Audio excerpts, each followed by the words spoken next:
시골의 어떤 농부에게 아끼는 항아리가 2개 있었습니다.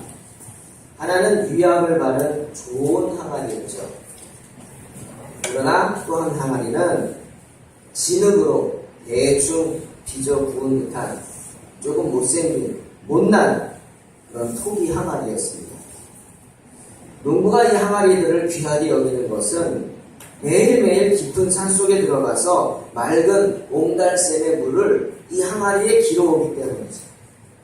농부는 매일 아침 아들과 함께 수레에 큰 항아리 2개를 싣고 그곳에 물을 가득 담아 돌아옵니다. 그런데 언제나 집에 오면 항아리 하나는 말짱한데 다른 항아리 하나는 물이 반줄밖에 있지 않는 거예요. 어떤 항아리일까요? 못난 항아리. 못난 토기 항아리. 언제나 물이 반줄만 있습니다. 진흙으로 빚어서 만든 데다가 낡아서 세미한 금이 많이 갔기 때문에 깨어져 있었어요.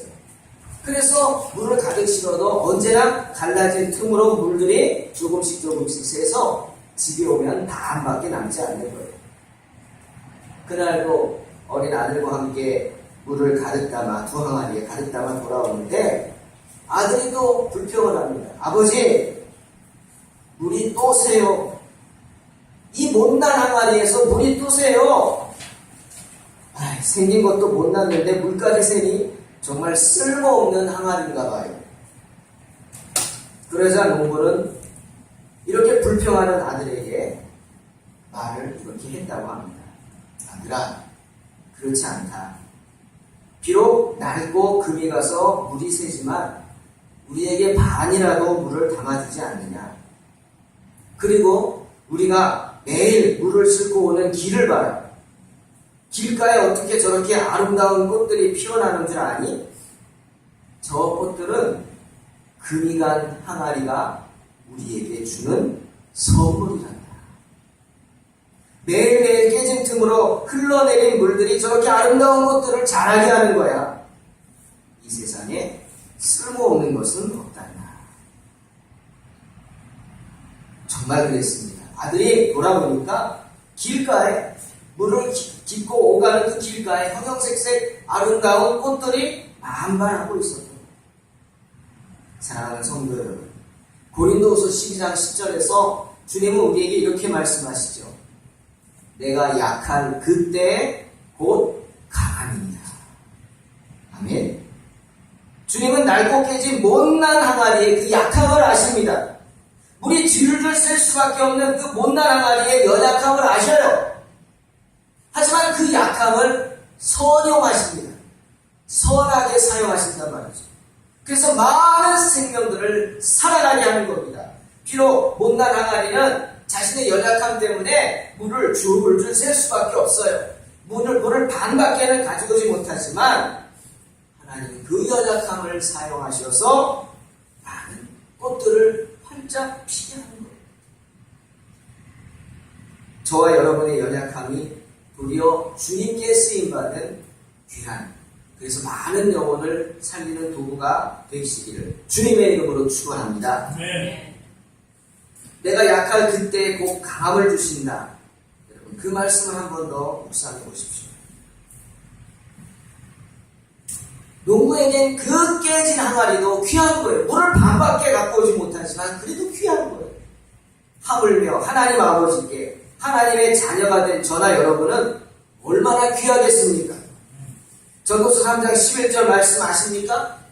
하나님이 모든 것을 지으시되 때를 따라 아름답게 하셨다. 성경은 분명히 말씀하십니다. 의미 없이 지어진 건 없다는 거죠. 들에 핀 백합화를 입히시고 공중에 나는 새를 먹이시는 분이 바로 하나님이십니다. 이 세상에 하나님 보시기에 귀하지 않은 건 하나도 없다는 거죠. 우리가 잘 아는 요한복음 3장 16절 여러분 암송하시지 않습니까? 하나님이 세상을 이처럼 사랑하사 독생자를 주셨습니다. 이는 저를 믿는 자마다 멸망치 않고 영생을 얻게 하려 하십니다. 예수님은 한 영혼을 구원하시기 위해서 당신의 목숨을 아낌없이 십자가에 내어 주셨습니다. 그뿐이 아닙니다. 히브리서 1장 5절에 이렇게 말씀하세요. 내가 내 아들이라 오늘날 내가 너를 낳았다. 나는 그에게 아버지가 되고 그는 내게 아들이 되리라. 누구에게 하신 말씀이죠? 저와 여러분에게 하신 말씀입니다. 어른들이 흔히 이런 말 하잖아요. 10손가락 깨물어 안 아픈 손가락이 어디 있겠느냐. 무슨 말입니까? 자녀들을 두고 하는 말. 자녀들이 많으니까 하나쯤 봐봐봐, 좀 형편없어도 괜찮지 않느냐? 라고 하는 사람에게 이런 말 하죠. 당신은 10손가락 깨물어서 안 아픈 손가락 있냐? 하나님은 다 아십니다. 우리의 연약함을 다 아십니다. 하나님께 귀하지 않은 자녀가 어디 있겠습니까? 비록 내가 보기에 내 자신이 정말 질그릇 항아리같이 못난 항아리라고 생각될지 모르지만 주님께는 귀한 자녀인 줄로 믿으시기를 주님의 이름으로 축원합니다. 우리 오늘 성경을 한 군데 더 읽었네요. 그러고 보니까 베드로전서 4장 10절 한번 찾아볼까요? 베드로전서 4장 10절입니다.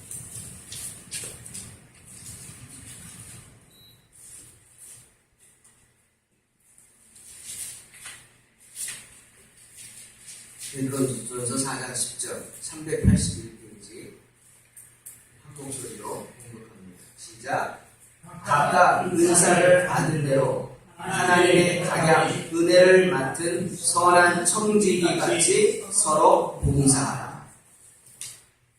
분명코 예외 없이 각각에게 뭐가 있다고요? 주신 은사가 있다는 말씀. 우리의 연약함을 아시는 주님께서 분명코 우리에게 주신 은사가 있는 줄로 믿습니다. 내게 있는 그 은사로 주님께 쓰임받는 저와 여러분 되시기를 주님의 이름으로 축원합니다.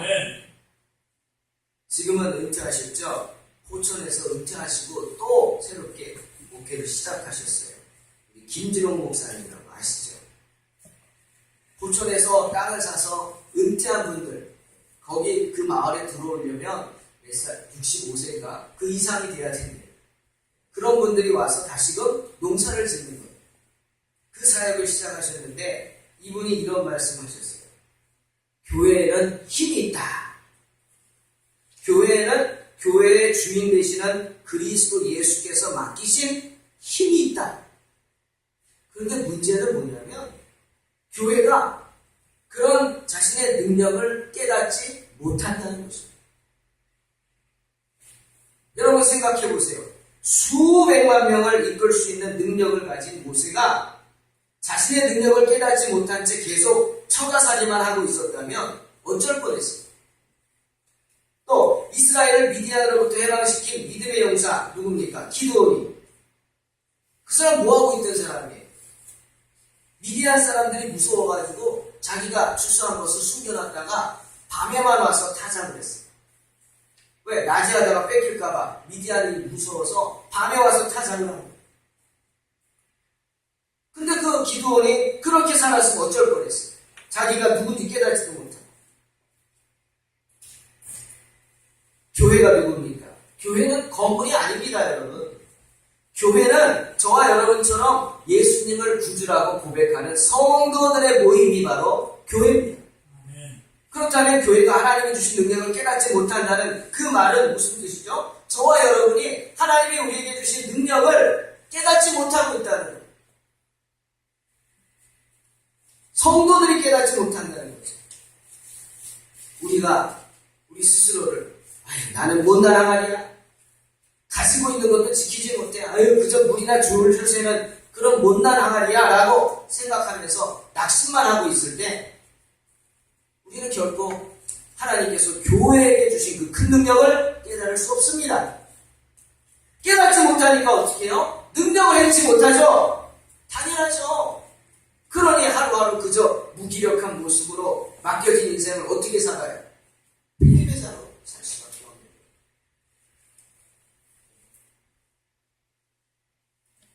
여러분, 하나님의 교회에 주신 그 힘이 뭔지 아십니까? 이 김일홍 목사님이 교회에는 4가지 힘이 있다 그러시더라고요. 그래서 제가 그 글을 보면서 맞다. 물론 더 많겠지만 그냥 한 4가지 정도 한번 나눠보고 싶습니다. 첫째는 뭐냐? 교회는 어떤 힘이 있냐? 믿는 자들을 구원하는 힘이 있습니다. 아멘? 뭐죠? 복음이 있다는 거예요. 죽어가는 영혼을 살릴 수 있는 복음이 있어요. 힘이죠. 그리고 또 하나, 교회는 병든 자, 약한 자를 치유하는 힘이 있습니다. 저와 여러분이 믿는 하나님은 치유하시는 하나님인 줄로 믿습니다. 그리고 또 교회는 어떤 힘이 있어요? 낙심한 자들, 절망한 자들이 교회에 오면은 무엇을 받습니까? 소망을 받게 됩니다. 소망. 교회는 소망을 주는 힘이 있습니다. 낙심한 사람들, 좌절한 사람들이 찾아와서 소망을 갖게 되고 용기를 갖게 되는 것이 바로 교회라는 거예요. 말씀을 통해서 우리가 살 소망을 얻게 되는 줄로 믿습니다. 그리고 또 하나, 시편 89편 4절에 나오죠. 내가 내 자손을 영원히 견고하게 하며 내 위를 대대에 세우리로다. 뭡니까? 주님이 간섭하시겠다는 거예요. 제가 전도사 때 저기 월계도에 장석교회라는 데서 찬양을 했어요.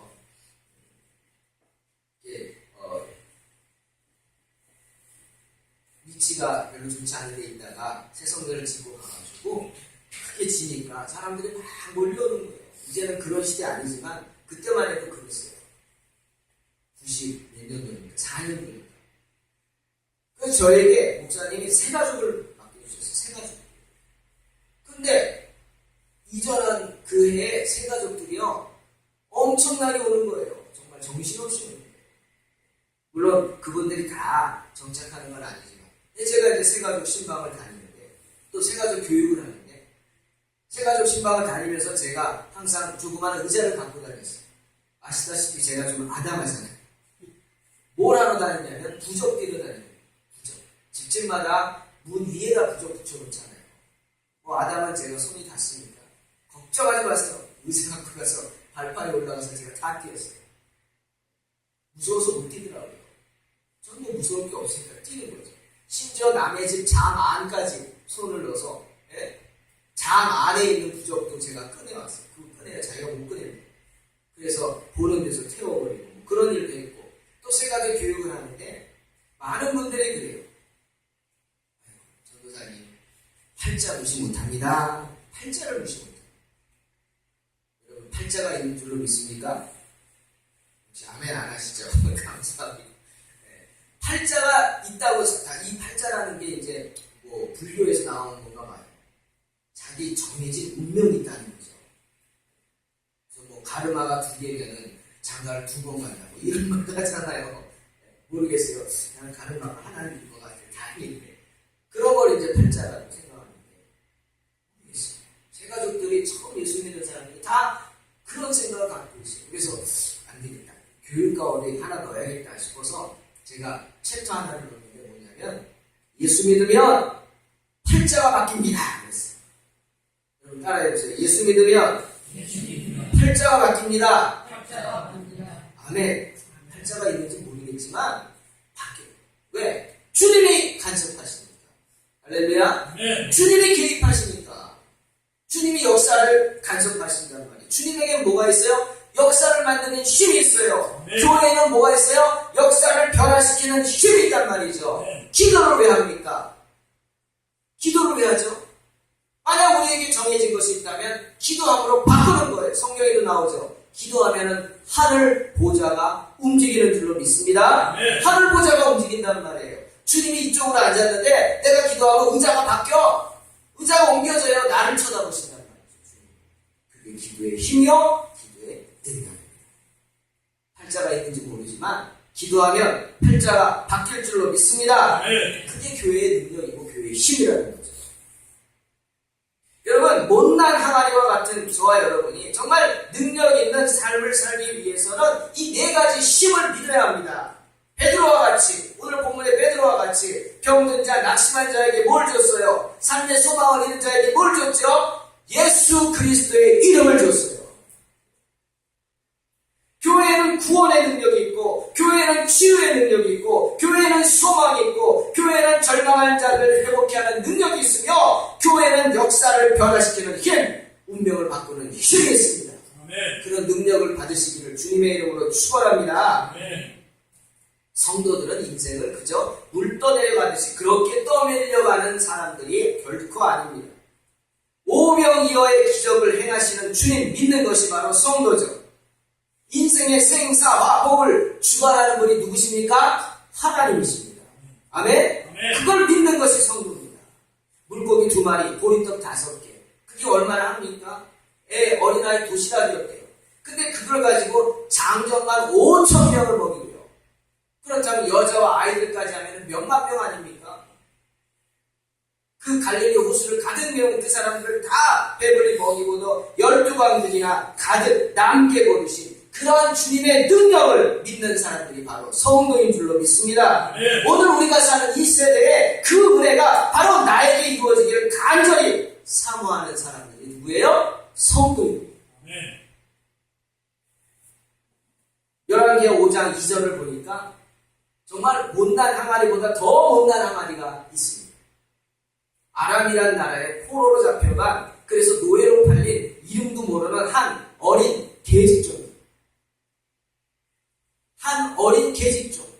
이름도 없어요. 그런데 하나님께서는 그 한 어린 계집종을, 이름도 모르는 그 계집종을 사용하셔서 아람이라는 나라에 복음을 전하셨습니다. 당시 중동 지역을 휩쓸던 강국이었죠, 아람이. 그 군대 장관 나아만을 전도한 사람이 누군지 아십니까? 엘리사가 아닙니다. 다른 어떤 선지자도 아닙니다. 그 나아만을 전도한 사람이 바로 이름도 모르는 한 어린 계집종이었어요. 남의 나라에 포로로 잡혀간 어린 계집종이 뭘 할 수 있겠어요? 정말 못난 항아리죠. 하지만 하나님 그 못난 항아리를 사용하신다는 것입니다. 나아만은 존귀한 자였습니다. 나라에서 왕이 가장 아끼는 장수였지만 그에게는 큰 심각한 문제가 있었어요. 누구도 치료할 수 없는 문둥병을 앓고 죽어가고 있었어요. 여러분, 죽어가는데 권세가 뭔 소용이 있어요? 재물이 무슨 소용이 있어요? 맛있는 게 뭐가 맛있겠어요? 죽어가는데. 그렇게 고통 가운데 있는 나아만에게 살 소망을 전한 사람이 누구예요? 바로 이스라엘에서 붙잡혀온 이름도 모르는 한 어린 계집종이었어요. 그 아이는 나아만이 문둥병에 걸린 것을 보고 이렇게 말했어요. 아, 우리 주인이 사마리아에 있는 선지자를 만났으면 그 문둥병이 나을 텐데 라고 하면서 복음을 전했어요. 엘리사를 만나면 구원을 받는다는 메시지 아닙니까? 그러자 나아만이 놀랍게도 그 말을 듣고 엘리사를 찾아갔던 겁니다. 요단강가에 가서 목을 7번 씻어라. 그리하면 문둥병이 나을 것이다. 정말 기가 막힌 말을 했어요. 말도 되지 않는 말이었어요. 나만이 그랬어요. 아니, 우리나라에 있는 강이 요단강, 여러분 요단강 가보세요. 깨끗하지 않아요. 지금 흙 묻어있고 그래서요. 별로 깨끗하지 않아요. 그거보다 안 깨끗하겠냐? 내가 특별한 기도 받으러 왔지. 그저 만나지도 않고 그 요단강에 가서 7번 씻어라. 기가 막힌 거죠. 어처구니 없는 말이죠. 그런데 나만에게는 정말 지혜로운 신하가 있었어요. 부하가 있었어요. 그 부하가 이렇게 말합니다. 주님, 만약 그 선지자가 정말 하기 힘든 일을 하라고 해도 당신은 하지 않았겠냐. 그런데 너무나 하기 쉬운 거 하려는데 까짓거 못할 거 어딨냐. 속문생 치고 해보라. 정말 지혜로운 종이죠. 나만이 들어보니까 그렇잖아요. 그래, 내가 믿음으로 여기까지 왔으니 다시 한번 믿음으로 순종하자. 그래서 요단강에 가서 7번 들어갔다 나갔다. 몸이 깨끗해졌습니다. 기적을 체험한 거예요. 그것이 끝이 아닙니다. 나만이 자기가 병이 낫자 그냥 신난다 하고 돌아간 게 아니에요. 마치 10명의 문둥병자 중에 그 한 명이 가던 길에 나음을 깨닫고 돌아와서 예수님 앞에 살해했던 것처럼, 그래서 구원을 얻었던 것처럼 나만도 그냥 가지 않고 다시금 돌아왔어요. 엘리사를 찾아왔어요. 그리고 엘리사 앞에 엎드려서 믿음을 고백합니다. 내가 평생 하나님만을 섬기겠습니다.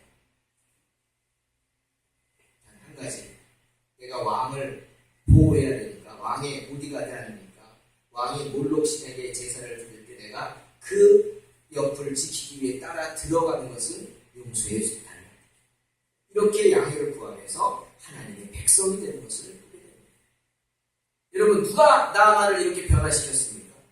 누가 나아만에게 전도했죠? 그 생명의 한마디를 전한 게 누구예요? 바로 이름 모르는 한 어린 계집종, 못난 항아리였어요.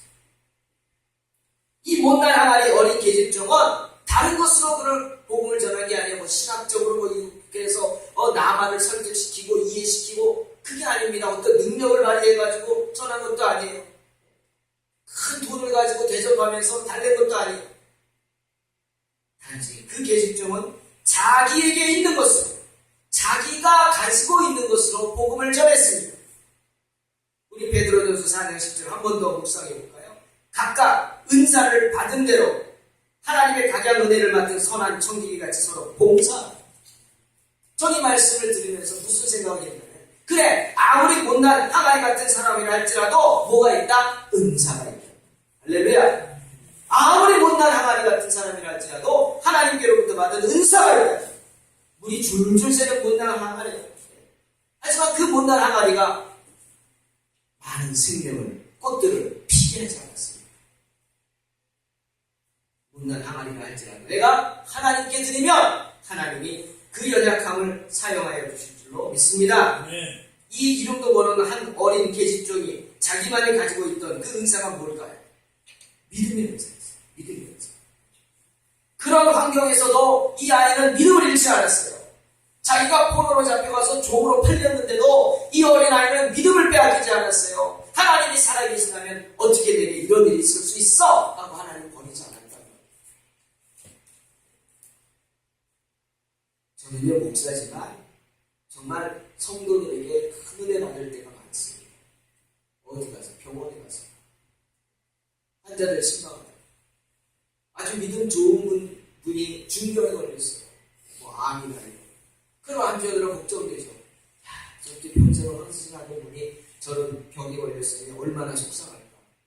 하나님 원망하거나 그러겠지. 그래, 그래도 이해해야지. 잘하는데. 이런 마음으로 갔다가 도리어 내가 도전받고 은혜 받고 오는 거예요. 그 가운데서도 뭘 잃지 않아요? 믿음을 잃지 않아요. 욥이 이런 심정이었구나. 주신 자도 여호와시오, 취하신 자도 여호와시오, 여호와의 이름이 찬양을 받으신 지하다. 욥이 이런 마음. 그 병 중에서도 하나님을 찬양한다. 우리 이명희 집사님 정말 새벽마다 두 분이서 일찍 오셔서 문을 따고 있어요. 목사님 힘든데 저희들이 문 일찍 와서 딸 테니까 시간 맞춰서 오세요. 처음 그러면서 문을 따고 들어오세요. 일찍. 그래서 앉아서 기도하세요. 얼마나 힘이 되는지.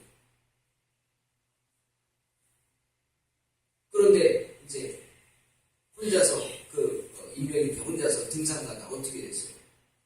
큰일 나겠죠. 레미콘차. 일반 승용차도 아니고, 봉고차도 아니고, 레미콘차. 신호를 무시한 레미콘차에 다쳤어요. 살려주셨어요. 아멘. 감사합니다. 발 하나는 완전히 뼈까지 다 아스러지고, 발목은 다 나가고, 늑골도 나가고, 턱뼈도 나가고, 광대뼈도 나가고. 근데 하나님이요, 머리를 안 다치게 하셨어요. 너무 감사하죠. 내장을 안 다치게 하셨어요. 너무 감사하죠.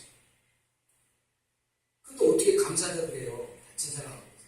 그래서 속으로만 감사합니다. 하나님 살려주셔서 감사합니다. 그런데 이분들이요, 기도는 거예요. 하나님이 살려주셨다. 여러분, 이럴 때 목사가 신이 나는 줄 믿습니다. 얼마나 감사합니까? 그렇게 기도 생활하고 열심히 하던 분들이 큰 사고를 당해서 하나님 원망하면 어떡하나 걱정했는데 하나님이 감사하는 거예요. 하나님이 살려주셨다. 이게 믿음의 은사인 줄로 믿습니다. 이 어린 아이에게는 그 믿음의 은사가 있었던 거예요. 때문에 담대하게 자기 주모에게 우리 주인이 엘리사를 만나면 문둥병이 날 텐데 얼마나 믿음의 확신이 있으면 그 주모가 말이죠. 그 아이를 다스리는 애가 어디 어린 함부로 말해도 문둥병, 불치병에 그런 소리 입 밖에 꺼내지 마! 그럴 텐데 아니 그 아이가 하는 말을 가슴에 새겼어요. 그리고 확신을 얻어서 자기 주인인 나아만에게 가서 엘리사를 만나면 난다고 합니다. 여러분 생각해보세요. 어떻게 그럴 수 있어요? 어린 계집종이 그렇게 하는 말을 가서 전할 수 있습니까? 전했어요. 왜? 확신이 있어요. 나아만이 들었어요. 그 말을. 아니 포로로 자기 집에 잡혀온 어린 계집종이 그런 말을 하더라. 그 말을 듣고 너 지금 내가 죽게 되니까 놀리는 거냐? 그럴 수 있는데 그 말을 새겨들었어요. 그래. 믿었어요. 그리고 엘리사를 찾아갔다는 말이죠. 뭡니까? 은사죠. 이 어린 계집종이 가지고 있던 자기의 은사, 믿음의 은사를 전해서 나아만으로 하여금 구원을 받게 한 것입니다. 할렐루야. 여러분 하나님께서는 우리가 생김새가 다르고 모양이 다를 뿐이지 당신의 모든 자녀에게 그렇듯 각각 다른 은사를 주신 줄로 믿습니다. 아무리 못난 항아리처럼 보이는 사람이라 할지라도 하나님이 주신 은사가 있는 줄로 믿습니다. 여러분 세상에서 가장 못난 사람이 어떤 사람인지 아십니까? 베드로입니다. 세상에서 가장 못난 사람 중에 하나가 바로 못난 항아리 중에 하나가 베드로. 왜요? 베드로는요 모든 것을 힘으로 해결하는 거였어요. 이 세상에서 가장 못난 사람이 어떤 사람이에요? 힘으로 해결하는 거예요. 말도 안 통하고 안 되니까 그냥 힘으로 욱박지르고 그런 사람이 제일 바보 같고 못난 사람이죠. 베드로가 그랬어요. 혈기 부리고 언제든지 화나면 확 칼 끄집어내가지고 내리치고 이게 베드로였어요. 말고의 귀까지 자르고 3년을 주님과 같이 다니면서 주님의 뜻도 모르고 주님의 마음도 모르고 자기 성질대로 하는 사람이 베드로였어요. 못난 항아리. 그뿐입니까? 주님이 경고했는데도 네가 오늘 다 굴기 전에 세 번 부인할 거다 조심해라. 경고했죠. 에이 말도 안 돼. 내가 왜 그럽니까? 큰 소리 치고는 모른다. 부인하고 예수님 욕하고 예수님 저주까지 했잖아요. 못나도 못난 항아리 베드로죠. 그런데 오늘 본문에 그 베드로가 자기에게 뭘 달라고 호소하는 듯한 그 날 때부터 안진병이 된 사람, 불치의 병이죠. 안진병이 된 사람이 뭘 달라고 호소하는 걸 보더니 이렇게 말합니다. 은과 금은 내게 없다. 당연하죠. 하지만 내게 있는 것으로 내게 준다. 내게 있는 것으로 내게 준다. 베드로가 있는 것이 뭡니까? 베드로가 가지고 있는 것. 바로 나사렛 예수 그리스도의 이름이었어요. 베드로는 이 날 때부터 안진병이 된 자에게 뭘 줬어요? 교회가 가지고 있는 힘을 행사했다는 거예요. 교회가 가지고 있는 힘이 뭡니까? 성도가 가지고 있는 힘. 바로 구원의 힘, 치유의 힘, 역사를 바꾸는 힘인 줄로 믿습니다. 소망의 힘이죠. 베드로는 그 날 때부터 안진병이 된 자에게 그 교회의 힘을 준 겁니다. 은과 금은 내게 없거니와 내게 있는 것을 내게 주노니 나사렛 예수 그리스도의 이름으로 일어나 걸어라 하면서 그의 오른손을 잡아 일으켰다고 성경은 말씀하십니다. 그래서 어떻게 됐어요? 8절에 발과 발목이 곧 힘을 얻고 뛰어서서 걸으며 그들과 함께 성전으로 들어가면서 걷기도 하고 뛰기도 하며 하나님을 찬송했다. 성경은 분명히 말씀하십니다. 할렐루야. 그냥 걷고 뛰고 도망간 게 아니에요. 나 살았다. 내가 갈 길 가자. 9명의 문둥병자처럼 그렇게 간 게 아니에요. 이 날 때부터 안진병이 된 사람도 자기를 고치신 이가 누구요? 하나님이심을 믿고 구원을 받은 줄로 믿습니다. 그리고는 베드로에게 같이 있던 사람들을 막 찬양하면서 사람들에게 봐라 나를 고친 사람들이다 막 전하면서 하나님을 찬송했다. 여러분 나사렛 예수 그리스도의 이름으로 기적을 행하는 그런 능력 누구에게 주십니까? 베드로에게만 주십니까? 아닙니다. 베드로가 말하지 않습니까? 주변의 사람들이 와 기적을 행한 사람이다 막 그냥 높이고 찾아오니까 왜 나를 그렇게 보느냐? 왜 나를 신비로운 사람처럼 그렇게 대하느냐? 얘기하느냐? 마치 내 능력으로 이 안전벨리를 걷게 한 것처럼 생각하고 놀래느냐? 그러지 말라. 나도 사람이다. 이 능력은 16절에 뭐라 그래요? 예수 그리스도를 믿는 모든 사람에게 주시는 능력이다. 분명히 선포합니다. 안전벨리를 일으키는 그 기적의 능력, 치유의 능력을, 그 능력을 믿고 사모하는 모든 자에게 주시는 하나님의 선물이라고 분명히 말하고 있는 것입니다. 사랑하는 성도 여러분, 오늘도 사탄은 우리에게 너는 못난 항아리라고 말하고 있습니다. 속삭이고 있어요. 저와 여러분이 못났다고, 야 못나도 어떻게 그렇게 못날 수 있냐? 라고 말하고 있습니다. 하지만 그 비난을 우리는 이겨내야 합니다. 왜? 하나님이 그걸 원하시기 때문에. 우리가 못난 항아리라고 스스로 자책하면서 낙심하고 있을 때 우리는 하나님이 주신 그 능력을 행할 수 없다는 거죠. 마태복음 6장 30절에서 주님이 뭐라 그럽니까? 오늘 있다가 내일 아궁이에 던지우는 둘불도 하나님이 이렇게 입히시거든 하물며 너희일까 보냐? 믿음이 적은 자들아. 책망하시죠. 우리는 그 책망을 들어야 합니다. 아궁이에 던져지는 들풀도 주님이 먹이시고 입히신다 말씀하십니다. 하물며 하나님의 자녀된 저와 여러분의 연약함을 주님 돌보아주지 않겠습니까? 여러분 못난 항아리라고 생각하십니까? 내가 뭘 어떻게 할까라고 생각하십니까? 이 시간 한번 같이 외쳐봤으면 좋겠습니다. 따라해보세요. 주여, 주여, 내가 믿나이다. 내가 믿나이다. 나의 믿음 없는 것을 도와주소서. 나의 믿음 없는 것을 한 번 더. 도와주소서. 주여, 내가 믿나이다. 주여, 내가 믿나이다. 나의 믿음 없는 것을 도와주소서. 나의 믿음 없는 것을 도와주소서. 귀신 들린 아들, 그 아비가 주님께 도움을 요청했던 말씀이죠. 낙심하고 주님 하실 수 있거든 뭐 좀 해줘 보세요. 믿음 없는 소리 냈을 때 주님이 책망하셨어요. 할 수 있거든이 무슨 말이냐? 믿는 자들에게는 능치 못할 일이 없느니라.